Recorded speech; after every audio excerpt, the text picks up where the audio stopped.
자, 오늘 이 본문의 무대는 여리고라는 곳입니다. 여리고는 예루살렘으로 올라가는 길목에 위치하고 있고, 이곳을 지나서 예루살렘으로 가려는 사람들은 지금 예수님의 일행은 갈릴리로부터 베레아라는 광야 지역을 통과하는 곳으로 여기에 도착해서 이제 예루살렘으로 올라갈 준비를 하고 있습니다. 요단강이 또 가까운 곳이죠. 예수님 당시에는요, 이곳이 헤롯 궁전이 있을 만큼 살기 좋은 곳이었어요. 그리고 기후적으로도 온화한 곳이고 그런 환경입니다. 자, 여기에 대추야자가 많이 생산되는 곳이고, 또 세관의 중요한 요충지여서 삭개오가 여기에서 세례장으로 일했던 것을 우리 성경을 통해 볼 수가 있죠.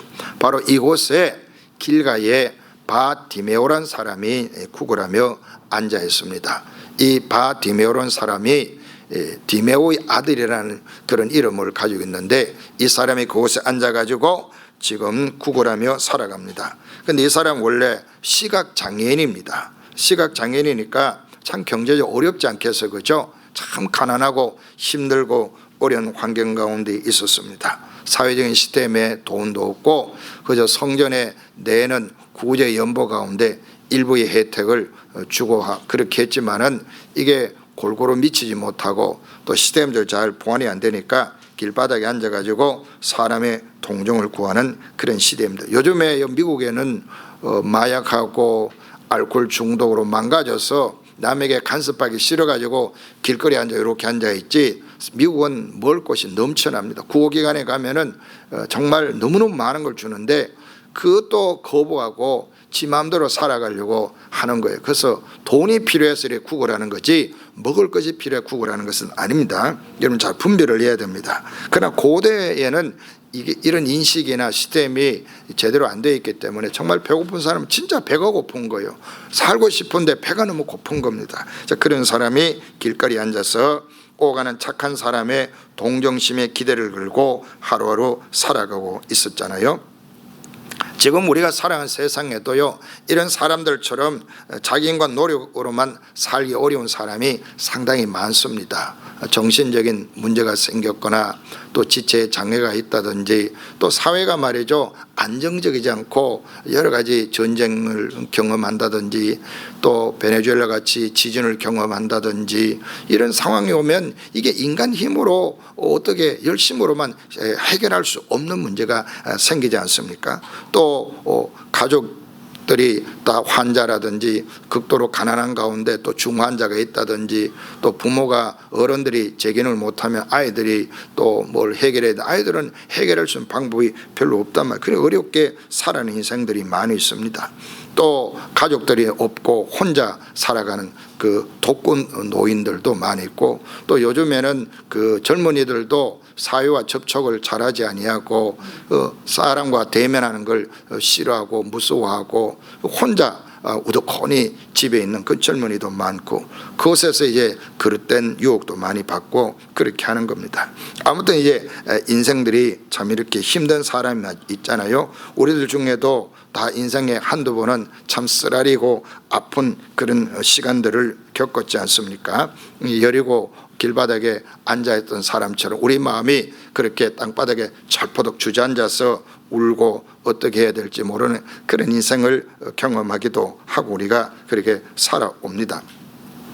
이건 내가 선택한 삶이 아니지만, 내가 원하는 삶이 아니지만 그렇게 살아내야 됐던 그런 시각장애인의 삶이 오늘날도 유사한 경험하는 많은 사람이 있을 수도 있습니다.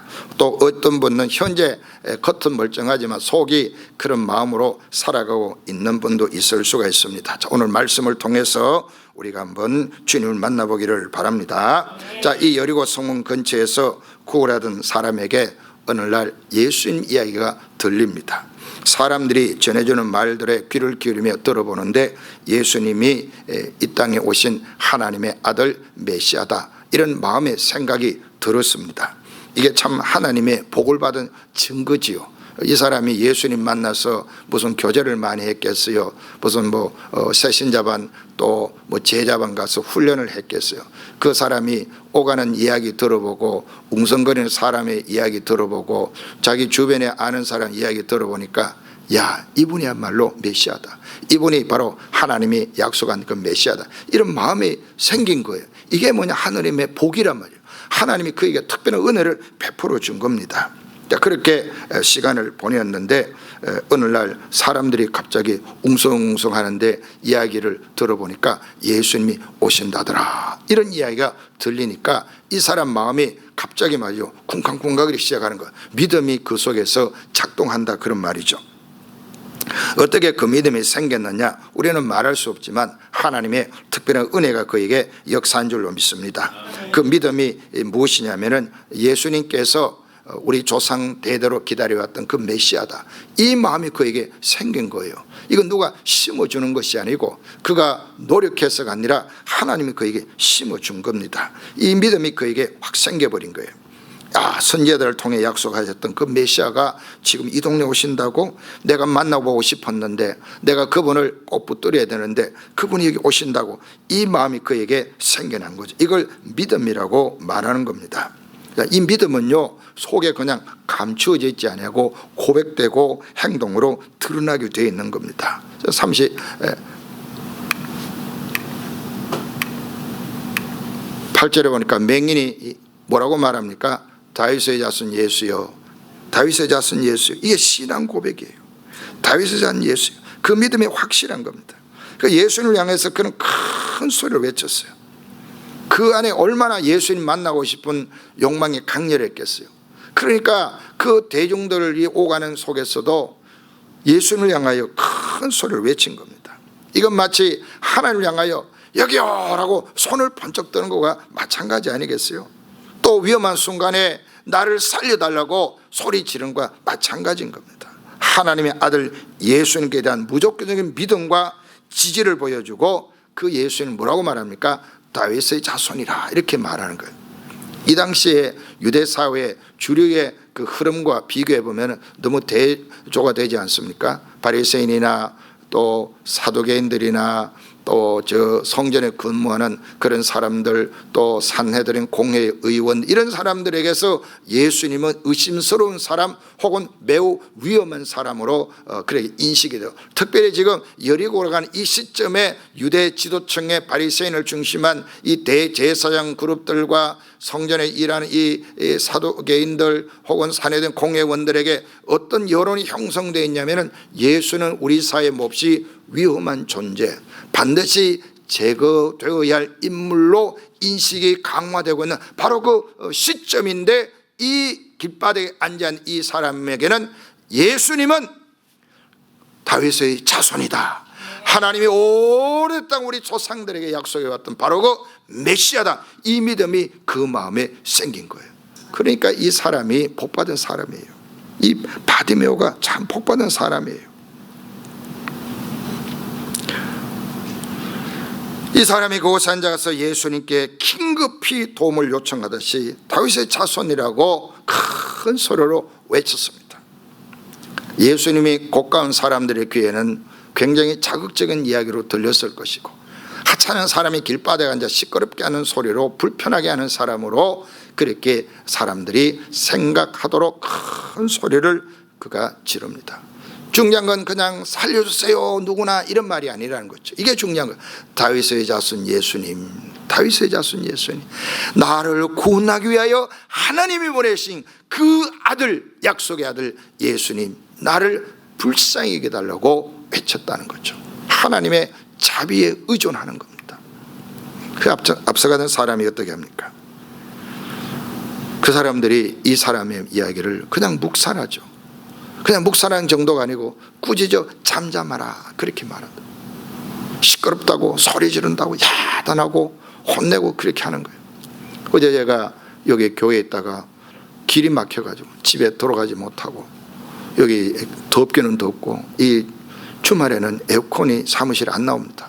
덥기는 덥고 집에는 가야 되는데 여기 막 수백 명이 수백 명까지보다 막 수십 명, 100여 명 이상이 데모하는데 그 데모하고 이제 뭐 질서 정연하게 데모합니다. 경찰 불러다 놓고 다 앉아가지고 노래 부르고. 근데 이 법륜공들, 팔은 이 사람들이 그곳에 앉아가 뭘 데모를 하는데, 내가 중국말을 모르니까 내막은 모르겠지만, 우리 교인들도 저 길바닥에 앉아가 저렇게 묵상기도 하면 되겠다. 그 뜨거운 도로에 앉아가 말 안 하고 가만히 있는 거예요. 나는 나가야 되는데. 그러니까 제 속에 뭐가 났어요? 막 욕을 하고 싶은 거예요. 야, 이 미친놈들아. 지금 사람들이 그게 꾸짖고 몸만 때리는 그 마음인 거예요. 제가 이해를 하겠다. 이게. 아우, 시끄럽게 한다고 막. 그러면 사람이 보통 이렇게 되면 어떻게 돼요? 주눅이 들잖아요. 또 위축되기도 하잖아요. 그런데 이 사람은 그렇게 하지 않았어. 더 크게 소리죠. 이게 뭐냐? 이 사람은 소리 믿음이 있었다는 거예요. 누가 뭐라고 하든 상관 안 해. 나는 메시아 만나야 돼. 이번이 마지막 기회야. 내가 지금 예수님 만날 기회가 왔는데 누가 뭐라 하든 뭐 상관이 있어. 예수님 만나면 내가 사는데, 내 저번 만나면 사는데. 이 마음이 그 마음속에 있었던 거죠. 여러분, 이 마음으로 우리가 세상을 이겨야 되는 거예요. 이 마음으로 죄를 이기고 유혹을 이기고 세상의 압력을 이겨내야 되는 겁니다. 여러분, 이 믿음이 여러분 가운데 있기를 바랍니다.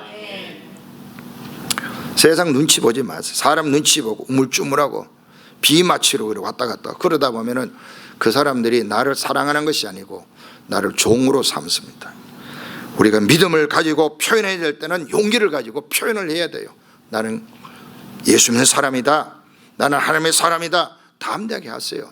담대하게 하면 그것 때문에 당장에 뭐 불이익이 있는지 몰라도 그 뒤에 하나님의 보상이 따르는 거예요. 바로 이 사람이 그거잖아요. 조용해! 라고 사람들이 이야기했을 때 그 사람은 주눅들지 않고 더욱 크게 소리 질러. 뭐랍니까? 다윗의 자손 예수님, 나를 불쌍히 여겨주세요. 다윗의 자손에 또 부르는 거예요. 당신 메시아지 않냐? 하나님이 약속하신 그 메시아 아니냐? 뭐 메시아를 내가 찾고 그 메시아에게 내가 의지합니다. 하나님 보낸 메시아 아닙니까? 나를 불쌍히 해달라고 그렇게 매달리고 기도하는 겁니다. 간절하게 기도한 거죠.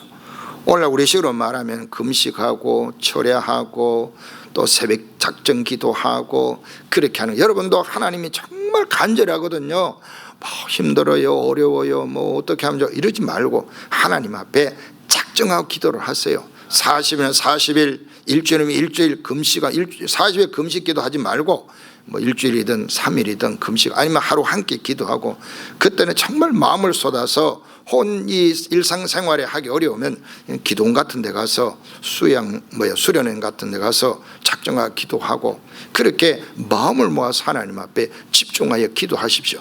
하나님은 반드시 기도를 들으십니다. 부르짖는 기도 필요해요. 간구하는 기도가 필요해요. 앞에서 우리가 예수님이 기도에 대한 교훈을 쭉 해오셨는데 이게 응답받는 샘플을 구체적으로 보여주잖아요. 실물로 교육하잖아요. 이걸 생생하게 보라고 우리의 교육하는 거, 이걸 보고 여러분 마음에도 그런 믿음이 생겨야 됩니다. 자, 그런데 예수님이 이렇게 부르짖는 사람 보고 아유 저 왜 저래 힘들게 라고 하지 않고 어떤 반응을 보입니까? 머물러 서서. 이게 중요한 거예요. 하나님이 우리가 기도할 때 멈추시는 거예요. 이걸 그림으로 보여주잖아요. 이 말은 뭐겠어요? 우리 기도에 주목하신다. 귀를 기울여 들으신다. 그거예요. 예수님의 행적은 하나님의 모습을, 성품을 우리에게 그림처럼 보여주는 거예요. 실물로 보여주는 겁니다. 이 비디오 틀어놓고 보여주는 거예요. 그래서 여러분 이걸 보고도 멀뚱멀뚱 있으면 그건 본인만 손해입니다. 예수님이 머물러 서서 사람들은 시끄러워 조용해 이렇게 나무라고 화를 내고 물리치고 무시를 했지만 예수님은 멈춰 서는 거예요. 저 사람이 하는 이야기 멈춰 서는 겁니다. 그리고 제자들에게 데려오라고 하죠. 말 멀리 떨어진 거 알 수 있죠. 데려와서 그럼 저 멀리서 소리 지르는 거 지나가 버릴 수 있잖아요. 그렇죠? 지나갈 수 있는 거예요. 왜? 성가시니까. 뭐 예수님이 환자 치료하려고 이 땅 온 분도 아니고 그러려면 온 유대 땅 다 불러 모아고 병원 차려야 되는데 그게 아니단 말이에요. 근데 예수님이 데려오라고 하는 거예요. 여러분 여기에 교회의 사명이 있는 겁니다. 우리가 가서 예수님 만나면 됩니다 하고 말해라. 사람을 데리고 오라 그겁니다. 여러분의 사명이 이거예요. 데리고 오란 말이죠. 예수님을 만나도록, 예수님의 복음을 들을 수 있도록 데려오라고 주님 말씀하는 거예요. 오늘도 죄의 가운데서 사망의 권세 아래서 신음하는 사람이 얼마나 많습니까? 삶을 살아가도 이게 어떻게 사는 건지 또 어디를 향해 가는지 모르고 방황하는 사람이 주위에 얼마나 많습니까? 눈에 보이는 이 물질이나 건강이나 이 세상의 어떤 반짝거리는 빛은요 잠깐 지나가 버리고 마는 거예요. 이건 다 허망한 것이에요. 이 너머에 있는 하나님의 심판과 그 사망의 권세의 힘과 지옥의 권세를 알지 못하는 자들에게 예수의 복음을 전해야 된단 말이에요. 그건 내버려두면 안 되는 거예요. 우리가 해야 될 사명이 데려오라. 주님이 데려오라 말씀하잖아요. 여러분 많이 데려오시기를 바랍니다. 데려와서 주님께로 인도해서 주님 만나면 인생의 빛이 들어오는 거예요. 영생이 주어지게 되는 겁니다. 이 사명을 여러분이 잃어버리면 안 됩니다. 우리가 해야 할 역할이에요. 역할. 자, 세상에 외치는 소리를 들을 수 있으면은 우리 마음이 그곳에 갑니다. 세상에 외치는 소리가 성가시면 나는 내 중심적으로 사는 인생이라는 걸 알 수가 있고, 예수님께로 사람을 인도할 마음이 없는 것은 세상 중심적인 종교인으로 자기 만족하고 사는 사람입니다. 그러나 저렇게 세상이 부르짖고 호소하고 구원을 갈망하고 하나님을 갈망하는 영혼이 있구나를 생각하고 거기에 마음이 있고 거기에 시간 쓰고 물질을 쓰고 싶은 마음이 있다는 것은 성령님의 권고를 받고 있는 거예요. 이걸 여러분 묵살하면 기회를 잃어버리고 상 받는 기회를 잃어버리게 됩니다. 그러나 순종하면 하나님이 큰 상으로 갚아주실 줄 믿습니다. 자, 하나님의 아들 예수님께서 그를 데려오라 그렇게 말씀하는, 저는 이 말씀을 묵상하는 중에 큰 깨달음을 얻게 되었어요. 예수께서 머물러 서서 명하여 데려오라 하셨더니, 자, 지금 예수님이 어느 시점에 있는가를 이해하는 순간 이 보통 은혜가 아니구나를 깨닫게 되는 거죠. 지금 예수님은 제자들에게 예루살렘에 가서 잡혀서 고문당하고 욕먹고 십자가에 죽임을 당한다고 말씀했잖아요. 지금 그 시점이 바로 목전에 있는 거예요. 예루살렘은 저 앞에 있는데 예루살렘에 들어가서 한 주간의 시간을 보내면서 예수님의 생애는 마무리가 되는 이 시점이에요. 그러니 예수님이 우리 인간적으로 말하면 긴장되지 않겠어요? 왜냐하면 예수님이 잠깐 용어도 먹고 좀 고생한다 이걸 정도가 아니고 그의 인생에 너무나 큰 환난이 찾아오잖아요. 그의 모든 삶을 송두리째 망가뜨리는 사망의 권세가 떡하니 버티고 있는 그곳을 지금 가고 있는 겁니다. 얼마나 긴장되겠어요? 여러분 그걸 모르고 가도 뭔가 기운이 심상치 않아 이런 생각이 드는데, 뻔히 알면서 예수님이 그곳에 가는데 그 길바닥에 앉아있는 환자, 그런 사람이 세상에 뭐 한두 명이겠어요? 지천에 깔려있는 게 그런 사람인데 내가 지금 내 코가 석자이다 이런 생각하는 우리의 시각으로 보면은 예수님의 이 성품은 하나님 아버지의 마음인 겁니다. 하나님 아버지가 아무리 힘이 들어도 그 짐을 져야 되는 그 무거운 짐이 있어도 우리가 부르짖을 때는 멈추시더라는 거예요. 우리가 애걸하고 요청할 때는 우리에게 발길을 멈추고 귀를 기울이고 내 목소리에 귀를 기울이고 내 눈빛을 보기를 원하는 거예요. 이게 우리 하나님이에요. 여러분 우리가 믿는 한 기독교는 이런 하나님을 믿는 거예요. 이런 하나님의 사랑을 받고 있는 거예요. 하나님의 이런 위로와 평강 가운데, 하나님의 보호하신 가운데 우리가 살아가는 겁니다. 얼마나 귀한 선물을 여러분 받겠다. 여러분 종교를 택해도 세상에 많은 종교가 있는데 여러분 예수 믿는 이 신앙의 대회에 동참한 거 복 받는 줄로 믿으시길 바랍니다. 너무너무 여러분 이걸 보고 감동받아야 되는 거예요. 아, 예수님은 이렇구나. 자기 인생도 지금 너무 위중하고 너무 지금 무겁고 힘들 텐데 그 민족이 배신하고 로마 권력에 자기를 팔아먹고 로마 권력이 야벌하고 자기 신체에 가할 그 혹독한 고문들과 그 조롱과 멸시와 뼈가 ը스린 고통의 그 십자가 예수님은 보고 지나다니면서 아시잖아요. 로마 시대의 그 풍속을 겪었기 때문에 너무 잘 아는 분인데 그게 내가 겪어야 된단 말이에요. 그게 1년 뒤 10년 뒤도 아니고 이제 예루살렘 가면은 그런 일에 이제 내가 휩쓸리고 그곳에 이제 들어가게 되는 거 예수님 뻔히 아시는데도 불구하고 예수님은 어떻게 하셨느냐, 그 긴박하고 긴장되고 참 등에 식은땀이 날 만한 엄중한 상황에도 불구하고 길바닥에 앉아서 외치는 그 한 사람에게 주목하고 데리고 오라고 말씀하는 거예요. 여러분, 이 예수님을 만나시기를 바랍니다. 우리는 선한 척하지만요, 내 코가 석자일 때는 외면합니다. 우리는 착한 척 많이 하지만요, 내 짐을 무거우면 피해버리고 외면합니다. 그런 정도로 우리는 그러면서도 내가 착한 사람인 거 착각하는데 예수님은 그렇지 않다는 거죠. 그래서 저는 예수님 만난 게 복이에요. 예수님을 아는 것이 복이고 이분을 소개하는 것이 너무 제 인생이 복이라는 생각이 듭니다. 41절에 예수님은요, 그 사람 만나서 물어보잖아요. 내게 무엇을 하여 주기를 원하느냐. 여러분, 예수님이 그 사람이 원하는 게 몰라서 묻겠어요? 시각장애인에게 뭘 원하겠어요? 내 눈뜨기를 원합니다. 혹은 뭐 취직자리 원합니다. 뭐 뻔하잖아요. 인간 욕구가 뻔하잖아요. 예수님 몰라서 물었겠어요? 아시지만 예수님은 그를 사람으로 대접하는 거예요. 사람이 사람에게 말을 걸고요, 사람이 말을 해올 때 반응을 보이는 만큼 행복한 게 어디 있어요? 여러분의 인생에 여러분 눈높이로 여러분 심정이 상할 때, 여러분의 마음에 아픔이 있고 그늘이 드리워져 있을 때 여러분의 눈을 바라보면서 뭘 도와줄까요? 라고 사랑의 마음으로, 긍휼의 마음으로, 진짜 나를 존중하는 마음으로 물은 그 한 사람은 영원히 잊혀지지 않는 인물인 거예요. 잊을 수가 없는 인물이에요. 바로 예수님이 그렇게 이 사람에게 눈을 맞추면서 그 마음의 소리를 들어주시는 거잖아요. 그 사람은 사람으로 대해주는 거잖아요. 얼마나 감사한 일입니까? 길바닥에 철포가 앉아 냄새 나고 사람들에게 도움을 요청하고, 상상해 보세요. 팔레스타인의 남자, 옷 얼굴에 수염이 나가 있고 털도 제대로 못 감고 길거리에 앉아 옷은 제대로 갈아입지 못한 그 사람이지만 그 사람에게 눈을 맞추면서 뭘 해줄까 이렇게 묻는다는 거죠. 얼마나 하나님의 사랑을 보여줍니까? 그냥 와서 도와줄 수 있잖아요. 그냥 동정심으로 툭 던져줄 수 있잖아요. 그냥 뭘 거 하나 툭 던져 갈 수도 있는 겁니다. 그렇게 하지 않았다는 거예요.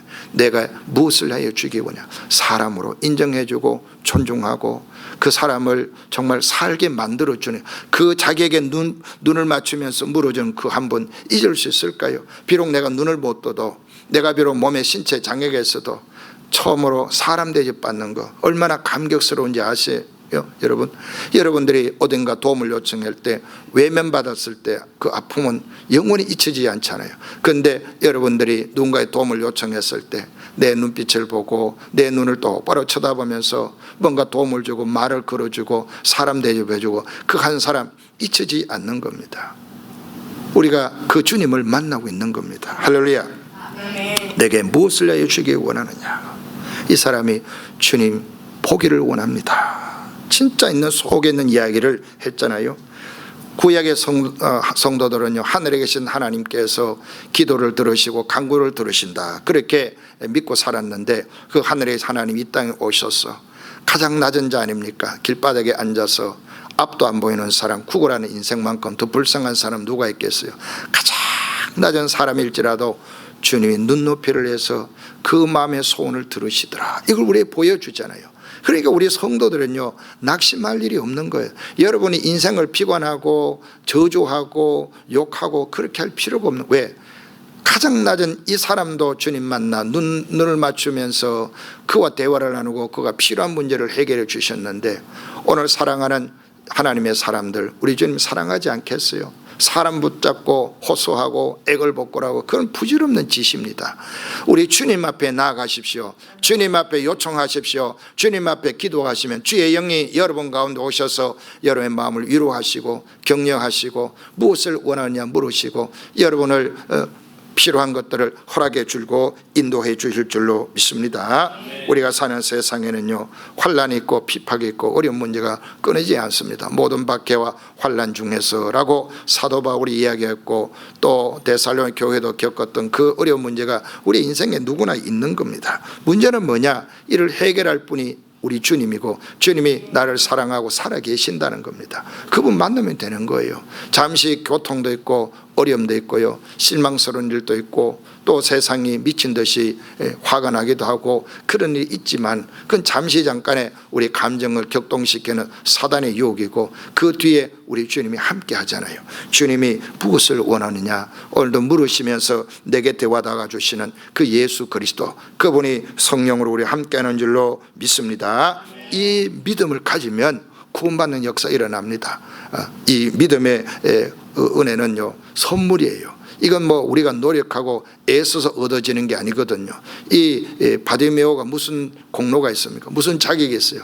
그가 뭐 예루살렘 성전에 가서 엄청나게 기여를 했는데 이 사람이 어떻게 하다 보니까 참 이렇게 인생이 망가졌다, 그게 아니잖아요. 이 사람은 시각장애인으로 태어나서 시각장애인으로 지금까지 살아왔는데 그 사람이 뭐 사회적 공헌한 게 뭐가 있겠어요? 뭐 11조를 했겠어요? 뭘 하면 선한 일을 했겠어요? 뭐 자격이 없는 자라, 이거 보여주잖아요. 시각장애인으로 길거리에 앉아 구걸하던 자란 말은 그 사람이 가진 믿음이라는 것은 어떤 조건이나 공로나 자격의 결과물이 아니다, 그 말이죠. 이 믿음이라는 것은 예수님께 대한 태도예요. 예수님은 어떤 분을 보느냐, 그 어떻게 보느냐에 따라서 내가 행동하는 것이 결정되는 게 그게 믿음이라, 그 말이에요. 이 사람은, 예수님은 하나님이 보낸 메시아이다, 이건 믿은 거예요. 그 사실을 믿었기 때문에 그 사람은 예수님께 자기 인생을 걸었잖아요. 인생을 던지잖아요. 왜? 저분은 메시아다, 하나님 나를 구원하려고 보낸 메시아다, 이 믿음이 있으니까 예수님을 향해서 나를 불쌍히 해달라고 매달리는 거예요. 사람들이 뭐 제지하고 꾸짖고 무시하고 사람들이 인정하지 않는 그런 개의치 아니하고 오히려 예수님 만나야 된다, 이 믿음을 가지고 예수님을 딱 붙잡고 늘어지는 겁니다. 이 믿음은 조건이나 자격이 아니에요. 예수님은 내 인생의 구주이다, 이 믿음을 그대로 보여주는, 그대로 고백하고 거기에 자기 인생을 걸어버렸다.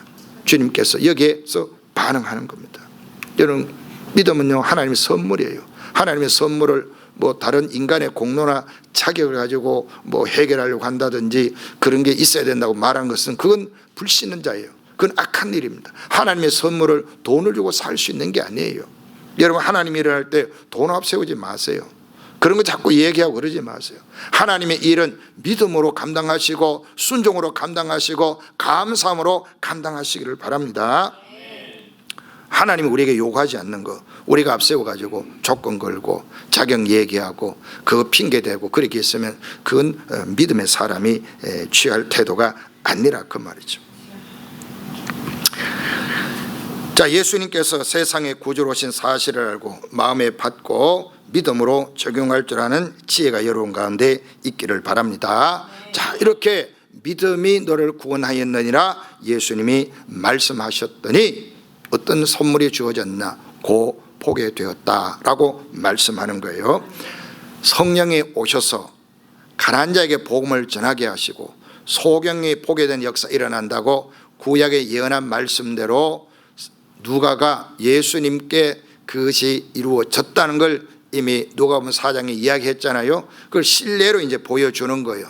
예수 그리스도가 성령 충만한 하나님의 메시아로 이 땅에 오셔서 그를 통하여 소경이 볼 것이라고 예언한 일이 성취되었다, 증거를 이거 보여주는 겁니다. 이 말은 곧 뭐냐? 이 바디메오가 눈을 연 것보다 더 중요한 게 뭐냐? 예수님이 우리의 구주이시다라는 걸 확증해 주는 것입니다. 자, 그렇다면 오늘 우리도 하나님의 아들 예수님을 소개받았으니까 이분을 믿으면은 우리 인생의 문제가 해결되는 역사가 일어날 줄로 믿습니다. 자, 고 보게 되었듯이 여러분 마음에 간절한 소원이 응답받 믿습니다. 여러분의 간구함이 하나님의 귀에 들리고 하나님 마음 움직이게 될 줄로 믿습니다. 그렇게 우리가 은혜를 받으면 이 바디메오 보니까 하나님께 영광을 돌리며 그리고 예수님을 따랐다라고 말합니다. 이 두 가지가 참 중요해요. 우리가 신앙생활하는 사람에게 두 가지를 배워야 되고 두 가지를 실천해야 되는 게 뭐냐? 하나님께 영광 돌릴 줄 아는 사람이 되어야 됩니다. 뭐 좋은 일이 생기면은 하나님께 감사 많이 하십시오. 좋은 일이 있을 때 사람에게 먼저 감사하는 것, 그것보다 더 중요한 건 하나님께 감사하십시오. 하나님께 감사할 줄 아는 사람이 믿음의 사람입니다. 그리고 사람에게도 기쁨을 나눌 줄 아는 사람이 되면 그 인간관계를 부드럽게 만들어내니까 여러 가지 유익한 것이 많이 있겠죠. 하나님 앞에 감사하십시오. 힘들어도 감사해 보세요. 자꾸 감사하세요. 그리고 기도할 때 감사 많이 하시고, 혼자 있을 때 감사 많이 하고, 일어날 때 감사하고, 주무실 때 감사하고, 성질 날 때도 감사해 보세요. 어제 저도 막 성질이 많이 났어요. 좀 몇 시간 더운데 앉아가 나갈 수는 없고, 이제 나가나 저제 끝나나 내려다보면 뭐 앉아가 또 뭘 노래도 부르고 무슨 또 한국 노래 비슷한 것도 부르고, 그래도 그 뜨거운데 앉아가 길바닥에 주에 앉아가 또 말도 안 하고 가만히 있는데 이거 뭐 어떻게 할 수가 없는 거예요. 막 화가 막 끌어오르는 거예요. 그럴 때 우리가 그게 시험이 드는 겁니다. 평안을 잃고 기쁨을 잃고 감사를 잃고, 인생이 꼬이면 막 화가 나고 막 화를 부추긴 일들이 막 벌어요. 그게 뭐냐, 그게 시험인 거예요. 여러분, 하나님 앞에 감사를 빼앗아가는 건 마귀의 역사고 우리의 못난 모습이에요. 그러니까 화를 내도 되니까 화를 내는 거, 그거 어리석은 겁니다.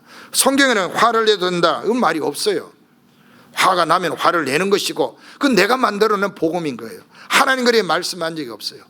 범사에 감사라, 항상 기뻐하라, 이렇게 말씀한 것은 있어도 화나면 화를 내고 성질나면 성질 내고 까짓 거 뭐 그래 인생 사는, 이건 다 내가 만들어낸 거짓된 말이에요.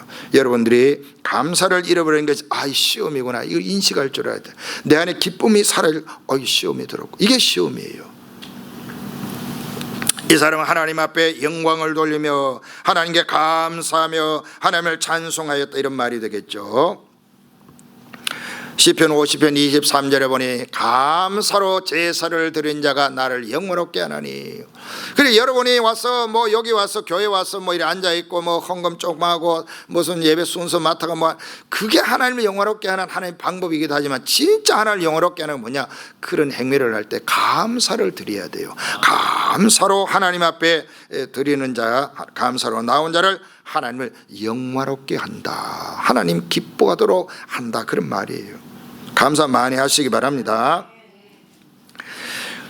그리고 나서 이제 이 사람이 예수님을 따랐습니다. 우리가 하나님께 감사하는 은혜를 깨달았으면 예수님을 따른다는 말이 뭐겠어요?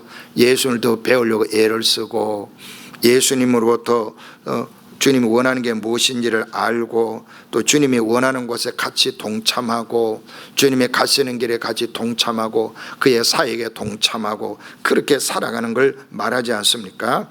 배우고 섬기기 위해서 그분이 가시는 곳에 나도 참여하는 그런 삶을 따랐다라고 말합니다. 이게 은혜 받은 사람의 순서입니다. 여러분, 구원의 은혜를 받고 여러분 예수님 알기에 힘쓰십시오. 예수님을 닮아가려고 애를 쓰십시오. 그리고 그분이 가는 곳에, 그분이 보내는 곳에 내가 가겠다, 이게 은혜 받은 자의 모습인 겁니다. 그런 삶이 주님 앞에 영광이 될 줄로 믿습니다. 예수님이 흘리신 보혈의 피로 우리는 죄 용서 받았잖아요. 이 죄 용서를 받고 그 극심한 영혼의 불안과 두려움의 소리는 해방이 되고 자유가 주어져 있습니다. 기쁨은 우리에게 있고 찬송이 있고 감사가 있잖아요.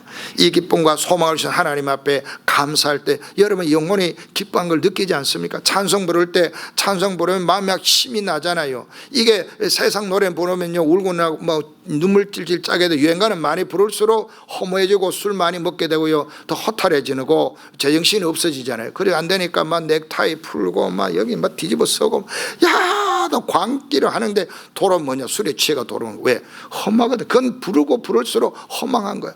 그런데 찬양을 부르면요 막 엉클어져 있던 사람이 반듯해집니다. 넥타이 풀던 사람 넥타이 다시 매게 돼. 희한한 역사입니다. 찬양을 부르면요 막 눈물이 콧물이 되고 막 시커멓게 마스크라가 막 흘러내려도 사람이 반듯한 사람이 되고 마음에 충만한 기쁨이 나오는 거예요. 이게 하나님의 영의 위로인 줄로 믿습니다. 이 기쁨이 우리 가운데 있잖아요. 그러니 이 기쁨을 가지고 예배하고, 이 기쁨으로 서로 사랑하고 섬기고, 이 기쁨을 가지고 주님을 위해서 섬기고 살아가는 겁니다. 여러분, 배짱 부리고 내가 마음 내키는 대로 막 하고 싶은 욕망 다 어리석은 겁니다. 그래봤자 뭐가 있겠어요, 그죠? 구원은 하나님의 기적 같은 은혜의 결과입니다. 그 혜택은 영원한 생명이고 하나님의 자녀가 되는 권세를 받아 누리는 겁니다. 이걸 우리 주님이 주셨잖아요. 그래서 이제는 주님과 함께 동행하십시다. 주님이 가시는 곳에 가시고 주님이 보내는 곳에 가시기를 바랍니다. 주님께 행동하는 이 신앙의 고백으로 이적을 경험하고 치유를 경험하고 능력을 누리시기를 바랍니다. 행동하는 신앙 고백을 드리는 분에게 주님께서 네가 무엇을 원하느냐 물으시고 응답해 주실 줄로 믿습니다. 이 놀라운 은혜를 경험하는 주인공 되시기를 바랍니다. 기도하겠습니다.